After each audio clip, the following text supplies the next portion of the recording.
I was a little kid, maybe around 9 years old, I lived in a cozy house. I shared a room with my sister, who was 13 at that time. Everything was usual until one night.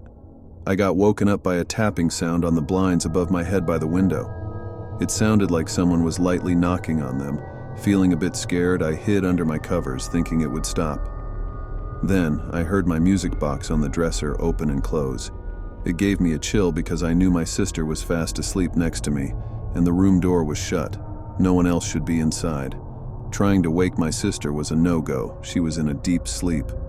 Worried and not sure what to do, I decided to start praying really hard. As I prayed, the atmosphere changed, and I started hearing distant howling like a sad animal. The howling faded away slowly. I remember that night so clearly, even though I'm now 26. The next day, I quickly moved out of that room and never went back. Since then, I've always slept with the TV on. While I've had other weird experiences over the years, none were as scary as that night. I often wonder if something has been with me all along, or if I'm just good at sensing things. Has anyone else heard strange howling or had similar experiences? Hey, let me share this crazy story with you. I'm a 23-year-old female with a 1.5-year-old kiddo. After moving into my own place when she came into the world, let me tell you, things got anything but normal. We're talking paranormal vibes. In my first week at the crib, there was this weird feeling, Not that unusual for me, though. I've bumped into paranormal stuff before. But the real deal started when my little one went to hang with her dad.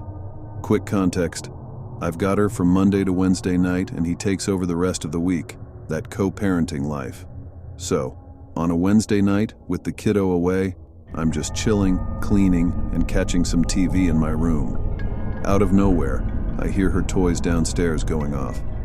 I figured I must have left one on after our playtime earlier.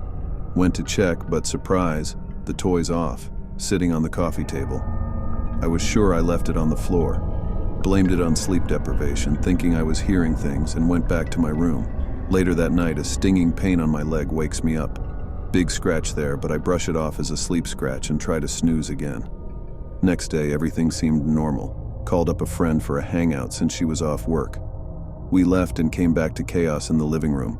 Toys scattered everywhere, even though I know I cleaned them up the night before. We got spooked. Retreated to my room and tried to forget about it. Had a few drinks, good times.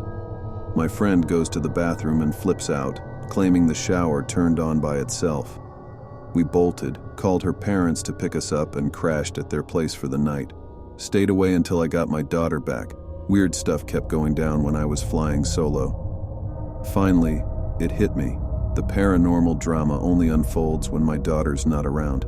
Now, I avoid being home alone unless my kiddo's by my side.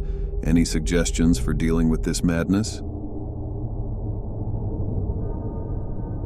When I was just a little kid, my new family became my grandparents because my mom's place was too busy, and she couldn't take care of all of us.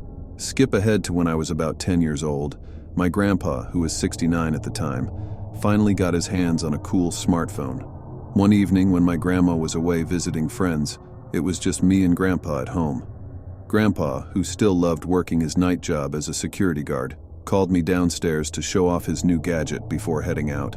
As I checked out his phone, I saw pictures of him snoozing on the sofa not too long ago.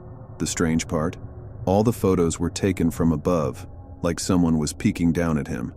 It seemed impossible that he accidentally took them in his sleep.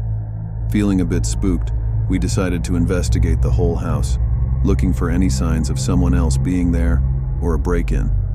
To our relief and confusion, everything seemed normal.